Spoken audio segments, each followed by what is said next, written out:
એને બળતા જોઈ શકે છે, પણ સ્ત્રીઓ નથી જોઈ શકતી. સાચી વાત ને?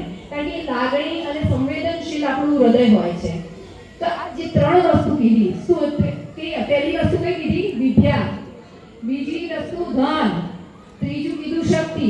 તો વિદ્યાની દેવી કોણ છે? માં સરસ્વતી. ધનની દેવી માં લક્ષ્મી. અને શક્તિની દેવી જોરથી બોલો. બધી જ દેવીઓ શક્તિની દેવી છે. અને આ બધી દેવીઓ કોણ છે? સ્ત્રી. એટલે આ ભાઈઓને બધાને વોર્નિંગ છે, સમજી જજો. સમજાઈ ગયો? આ ઇનડાયરેક્ટ ધમકી આપી દીધી આપણે.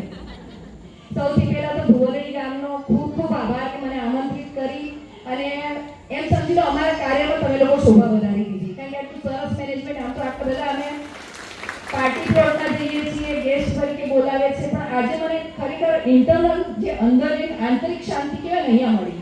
મેનેજમેન્ટ આટલું સિમ્પલ, સોબર, કોઈ ભીડ ભડકતા, કોઈ ન્યુશન્સ નહીં કે કોઈ, મતલબ આખું શુદ્ધ વાતાવરણ, પવિત્ર વાતાવરણ લાગ્યું.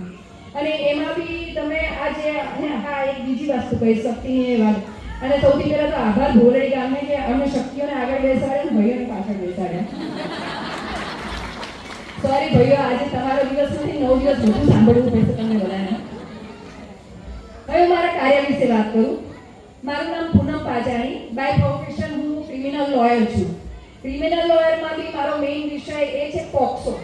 પોક્સો એટલે તમને ખબર નહીં હોય પણ જાણ કરી દઉં, ઘણા ખરાને ખબર બી હશે. નાની બાળકીઓ સાથે જે રેપની ઘટના ઘટે છે, એની સાથે જે દુષ્કર્મ કરવામાં આવે છે, એની સામે હું લડત આપું છું. એવી ફ્રીમાં હું કોઈ કેસના પૈસા નથી લેતી. કારણ કે મેં આ જે પ્રોફેશન પકડ્યું છે, 37 વર્ષની ઉંમરમાં મેં ભણવાનું ચાલુ કર્યું હતું. આજે મારી ઉંમર 42નું રનિંગ છે, 41 કમ્પ્લીટ છે. 11 મહિના પહેલા મેં આ ડિગ્રી લઈને લોયર બની ગઈ. પ્રેક્ટિસ મેં ચાલુ કરી દીધી. માત્ર ને માત્ર કમાવાની ગણતરી નહીં, કમાવી તો કશું નથી, મારા ઘરના જાય છે, પણ માત્ર ને માત્ર દીકરીઓને હું ન્યાય અપાવી શકું. કારણ કે તમે જનરલી જોજો કે જ્યારે બી આવી ઘટના ઘટે છે ને, ત્યારે દીકરીઓના મા બાપ, ખાસ કરીને મધ્યમ વર્ગના જ હોય છે. કરોડપતિની છોકરીઓ સાથે આવી ઘટના જલ્દીથી થતી નથી. નથી થતી એવું નથી કહેતી, પણ જલ્દીથી નથી થતી.